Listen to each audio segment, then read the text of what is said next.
In this video, we'll learn how to assemble a simple paper collage and practice some scissor control for smoother cutting.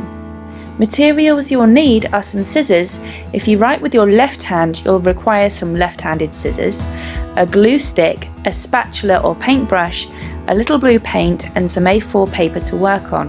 In the previous art lesson, we created this multitude of cars using different paint tones and tints, and we're going to use this today to make our collage.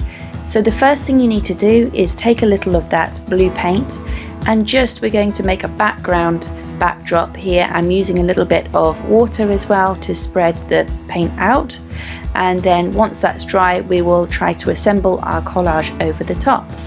Leave a little white paper space around the border for neatness and paint in the same direction as you start, going from left to right. Now it's time to cut out some shapes to collage.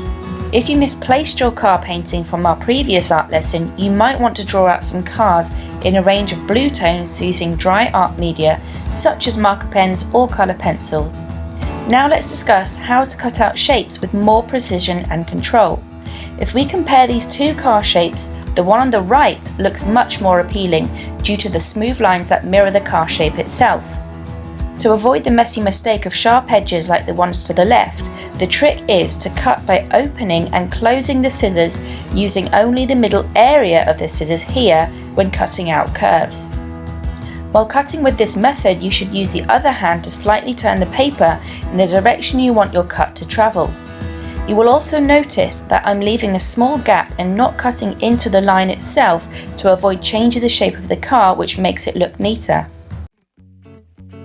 If you practice this method of cutting often, in a matter of no time, you will master the art of smoother scissor control.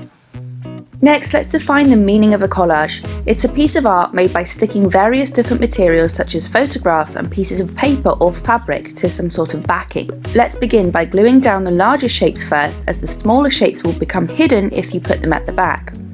You should ensure that your glue goes right to the edges of the shape so it sticks down properly. Now we will have some fun by overlapping and layering the different sizes and shapes. In this collage, we are not concerned about proportions of cars in relation to each other, but more about making a sense of movement and visual interest to tie in with the recent art topic theme of futurism.